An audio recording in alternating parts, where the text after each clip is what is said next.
E se eu te dissesse que um único mercado movimenta mais de 3 trilhões de dólares por ano e ainda assim consegue ser influenciado por discursos, guerras e até boatos? Parece exagero, não é? É exatamente isso que acontece com o mercado global de petróleo. Todos os dias, o mundo consome cerca de 100 milhões de barris de petróleo. A um preço médio próximo de 80 dólares por barril, isso representa algo em torno de 8 bilhões de dólares por dia circulando na economia global. Em um ano, esse número ultrapassa facilmente 3 trilhões de dólares apenas na venda do petróleo cru. E aqui vale uma pausa, porque poucos mercados no mundo operam nessa escala e com esse nível de sensibilidade. Mas agora vem o detalhe que muda tudo. O preço do petróleo não é definido apenas por oferta e demanda. Ele reage a conflitos no Oriente Médio, decisões de poucos países reunidos na OPEC, sanções econômicas, bloqueios marítimos e até declarações públicas de autoridades. Em alguns casos, nenhum barril deixa de ser produzido, e ainda assim o preço dispara. Ou seja, o mercado reage mais ao que pode acontecer do que ao que está acontecendo. E é isso que transforma o petróleo em algo muito maior do que uma simples commodity energética. Ele se torna uma arma geopolítica. Um recurso capaz de sustentar economias inteiras, derrubar governos,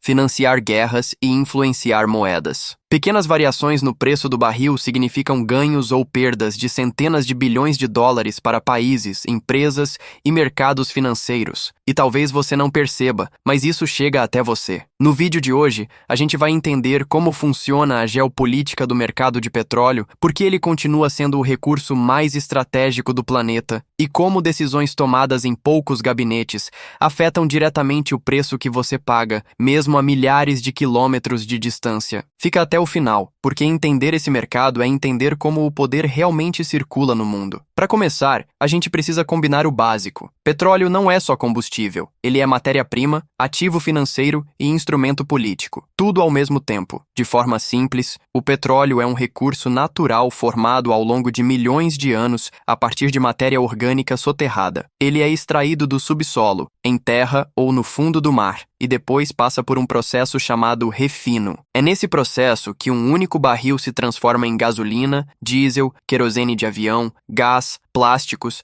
fertilizantes e centenas de outros produtos do nosso dia a dia. Ou seja, quando a gente fala de petróleo, está falando da base física da economia moderna. Agora vem um dado curioso que ajuda a visualizar essa escala. O petróleo é medido em barris. Cada barril tem cerca de 159 litros. Parece pouco, mas multiplicado por 100 milhões de barris por dia, você começa a entender o tamanho da engrenagem. É um sistema gigantesco, funcionando 24 horas por dia, em todos os continentes. Mas aqui está um ponto-chave que muita gente ignora. Nem todo petróleo é igual. Existem tipos mais leves, mais pesados, com mais ou menos enxofre. Alguns são mais baratos de refinar, outros muito mais caros. Isso significa que o valor do petróleo começa a ser definido antes mesmo de ele sair do chão. E então surge a pergunta inevitável: quem decide quanto o petróleo vale? A resposta curta é o mercado. A resposta real é bem mais complexa. O preço do petróleo nasce de uma mistura de geologia, política, finanças e expectativa. Ele não é definido no posto de gasolina. Ele nasce em bolsas internacionais,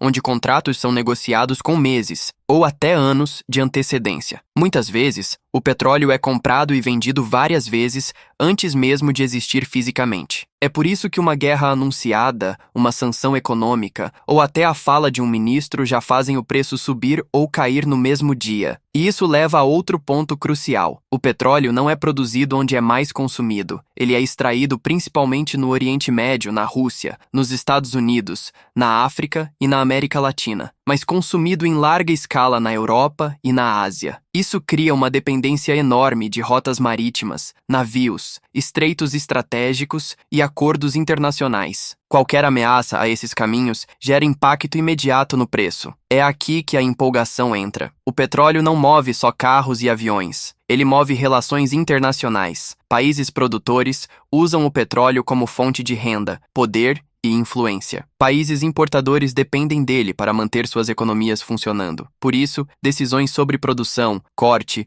ou aumento de oferta raramente são técnicas. elas são políticas. Em resumo, o princípio do petróleo é simples de entender, mas gigantesco em impacto. É um recurso limitado, altamente demandado, difícil de substituir e profundamente conectado ao poder global. E enquanto o mundo discute alternativas, ele continua sendo o combustível não só dos motores, mas da própria geopolítica. E isso ainda é só o começo. Agora, algumas curiosidades ajudam a entender por que o petróleo é tão diferente de qualquer outro produto no mundo. Uma delas é que o petróleo pode ser vendido várias vezes antes mesmo de existir fisicamente. Em muitos casos, o barril que vai ser extraído daqui a 6 meses já foi comprado, revendido e renegociado dezenas de vezes. Isso explica por que o preço reage mais rápido a discursos e expectativas do que a fatos concretos. Outra curiosidade pouco conhecida: o petróleo já teve preço negativo. Em 2020, durante a pandemia, contratos futuros chegaram a valores abaixo de zero. Na prática, produtores estavam pagando para alguém ficar com o petróleo, porque não havia onde armazenar. Um detalhe técnico que causou um efeito histórico. Também chama a atenção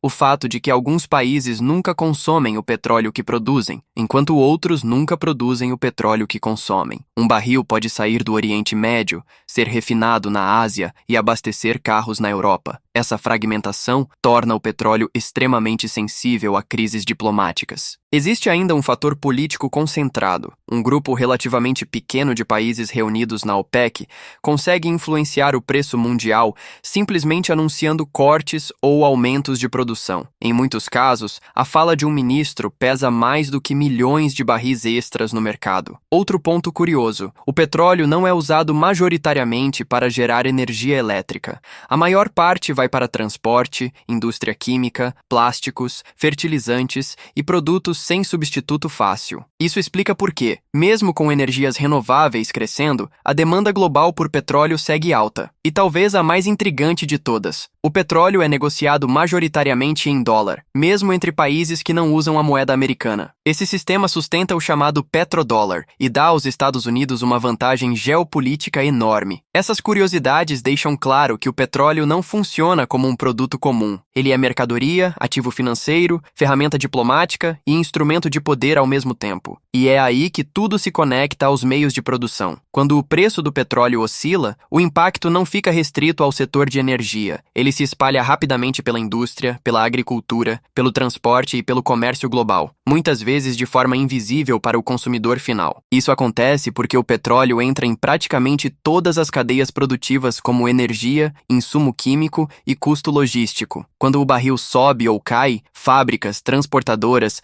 agricultores e indústrias precisam se adaptar quase imediatamente. Na indústria, uma alta no petróleo encarece eletricidade, plásticos, lubrificantes e resinas. Na agricultura, aumenta o custo de fertilizantes, defensivos e combustível, pressionando o preço dos alimentos. No transporte, o frete reage rápido, espalhando o impacto por toda a economia. Já quando o preço cai de forma brusca, o efeito é ambíguo. Países importadores se beneficiam, mas países produtores podem enfrentar crises fiscais, desemprego e instabilidade política. E essa incerteza trava investimentos, desacelera decisões produtivas e afeta o crescimento global. No fim das contas, o petróleo funciona como um amplificador econômico. Ele acelera ou desacelera a produção mundial antes mesmo de o consumidor perceber. E talvez a reflexão final seja essa: o petróleo mostra o quanto o mundo moderno ainda depende de um recurso finito, concentrado em poucas regiões e profundamente ligado ao poder. Cada oscilação no preço do barril não é só um número em um gráfico, é um sinal de como conflitos, decisões políticas e escolhas econômicas